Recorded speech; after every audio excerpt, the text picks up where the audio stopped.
স্বাগত জানাচ্ছি ব্যবসা বাণিজ্য বিষয়ক আলোচনা অনুষ্ঠান ইসলামী ব্যাংক বিজনেস টকে। আপনাদের সঙ্গে আছি আমি সৈয়দ আশিক রহমান। আমরা এই অনুষ্ঠানের মাধ্যমে তুলে ধরার চেষ্টা করি সাম্প্রতিক সময়ে বাংলাদেশের অর্থনীতি ও ব্যবসা বাণিজ্যের আলোচিত বিভিন্ন সেক্টরের সমস্যা, সম্ভাবনা এবং কি করণীয় সে বিষয়সমূহ।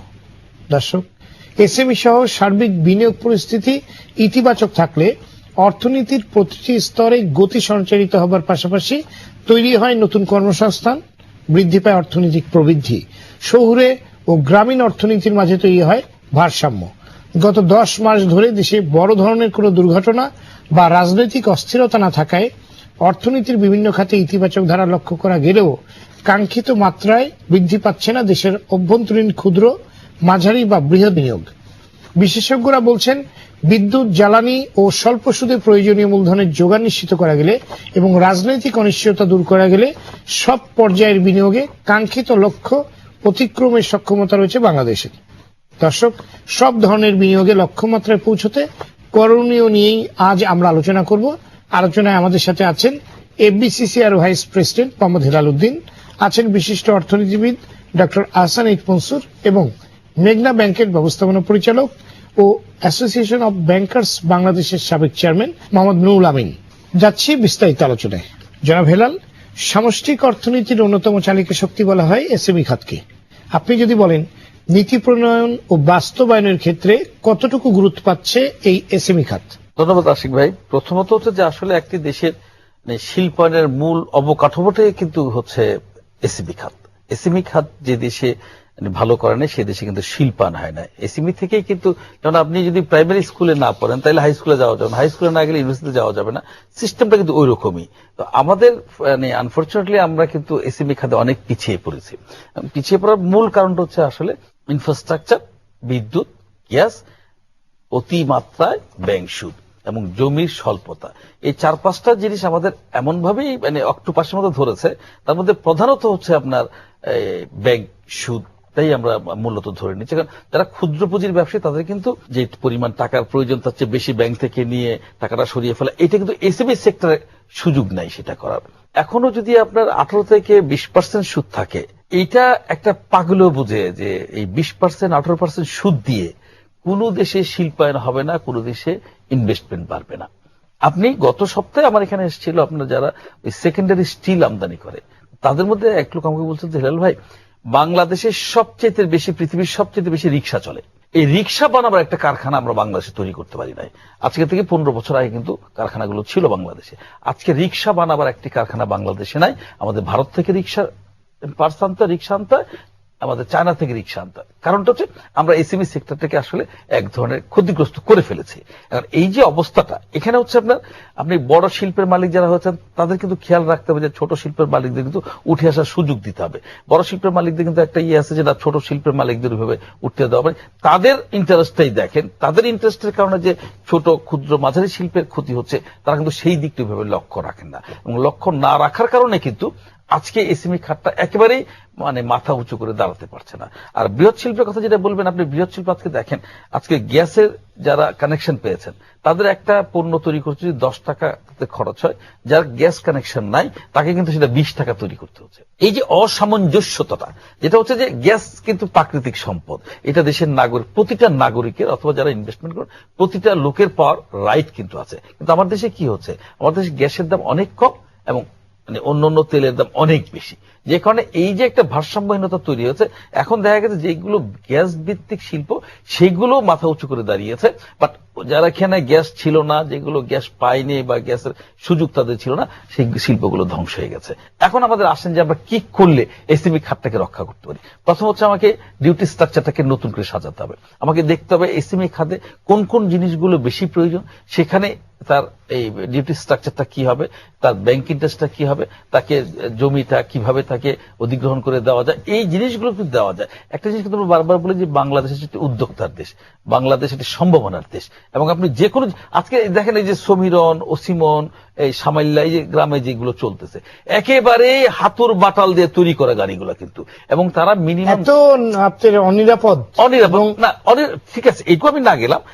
এরা কিন্তু 1.5 টন 2 টন 3 টন পর্যন্ত মাল পরিবহন করছে। তাহলে এদেরকে যদি আমি লাইন আপ করতে পারতাম, এদেরকে যদি আমি ওইটুকু ইনফ্রাস্ট্রাকচার ডেভেলপ করে দিতে পারতাম, তাহলে কিন্তু আমার দেশে টয়টার মতো শিল্প দাঁড়া দিতে পারতো। বাট আমরা সেই জায়গাটা পারছি না। আপনি প্রতিটা ক্ষেত্রে দেখবেন যে আসলে আমরা পিছিয়ে যাচ্ছি, এবং এর জন্য আজকে প্রয়োজন হচ্ছে বড় শিল্প মালিকদের কিন্তু খেয়াল রাখতে হবে, রাষ্ট্রকে খেয়াল রাখতে হবে, যাতে ছোট শিল্পগুলো গড়ে ওঠে। তার জন্য তাকে জমির যে স্বল্পতা আছে এটা সহজ প্রাপ্যতা করা, ব্যাংক ইন্টারেস্টটা কমিয়ে আনা, এবং গ্যাস এবং বিদ্যুতের 1 পয়েন্ট সিস্টেম করা, যে তারা চাইলেই সেই ইয়েটা তারা পায়, সেই সুযোগটা তারা পাবেন। এই সুযোগগুলো কিন্তু আজকে দেখেন বড় শিল্পের মালিকরা কি করছেন, সেকেন্ডের মধ্যে এনবিআর চেয়ারম্যান রুমে ঢুকে যাচ্ছেন, অর্থমন্ত্রীর কাছে চলে যাচ্ছেন, প্রধানমন্ত্রীর কাছে চলে যাচ্ছেন। আর ছোট শিল্পের মালিকরা সে তো এফবিসিসি পর্যন্ত আসতে পারে না। ইভেন অনেক সময় দেখছি যে আমি এফবিসিসি এর ভাইস প্রেসিডেন্ট, আমার রুমে ঢুকতেও তারা চিন্তা করে যে আপনার ইভেন তারা ব্যাংক লোনটাও সেভাবে পাচ্ছে, কারণ যেহেতু তাদের কোনো মর্টগেজ দেওয়ার কিংবা দেওয়ার সেই সুযোগটা নাই, সেজন্য ওই সুযোগটাও তারা সবসময় পাচ্ছে। ব্যাংকিং যে আচার আচরণ আমরা গত এই 15 বছর 20 বছর দেখলাম, এবং 98% ঋণ খেলাপি কিন্তু বৃহৎ শিল্প, কিন্তু এসএমই খাতে কিন্তু 2%ও আপনার ঋণ খেলাপি নাই। ইভেন আজকে দেখেন এসএমই খাতে যদি আপনি ছোট আকারে ধরেন, আপনি কৃষি পণ্য আমরা যারা উৎপাদন করছি, আজকে বলেন কৃষি পণ্য যারা উৎপাদন করে তাদের কিন্তু ন্যায্য দাম পাওয়ার সুযোগ আছে।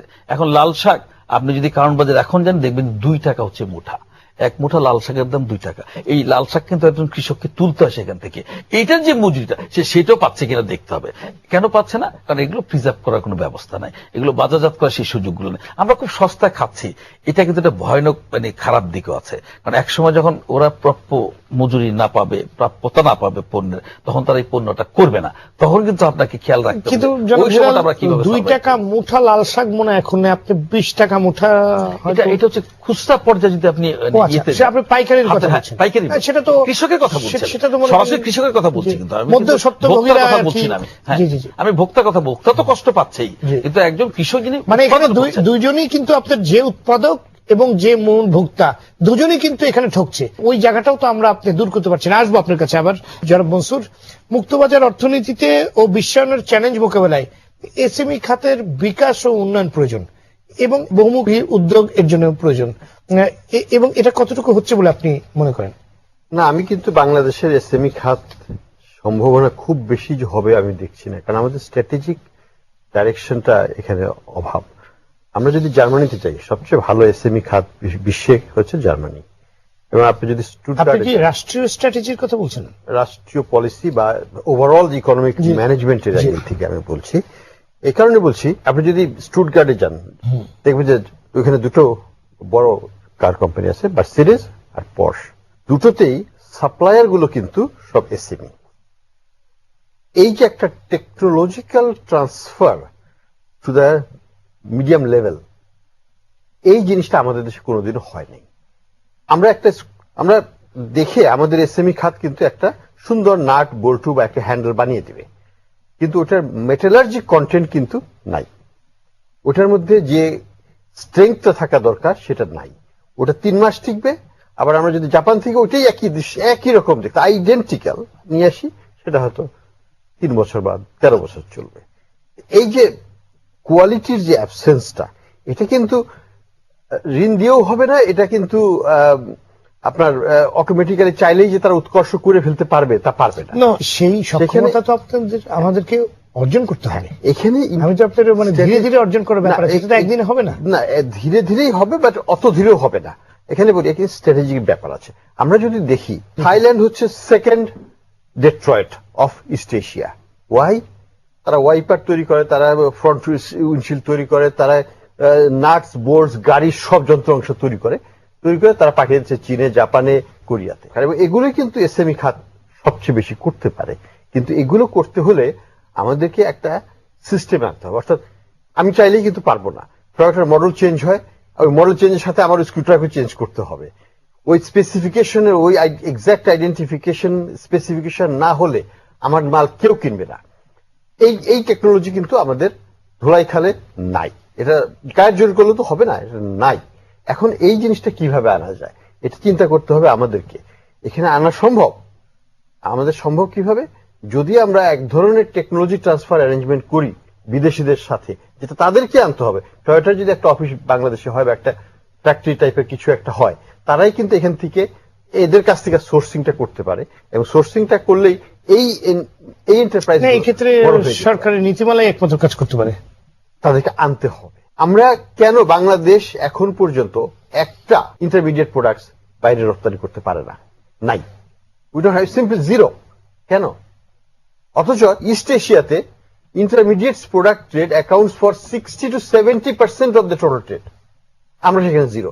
আমরা তো কোনোদিনও চায়নার উন্নতি থেকে বা কোরিয়ার উন্নতি থেকে আমরা বেনিফিট নিতে পারবো না, এক্সেপ্ট গার্মেন্ট বিক্রি করা ছাড়া, যদি না আমরা এই ইন্টারমিডিয়েট গুডস, অর্থাৎ ইন্টারমিডিয়েট গুডস হচ্ছে যন্ত্রাংশ, ইলেকট্রনিক যন্ত্রাংশ, গাড়ির যন্ত্রাংশ, মোটরসাইকেলের যন্ত্রাংশ, এয়ার কন্ডিশনের যন্ত্রাংশ, এগুলো তৈরি করতে না শিখি।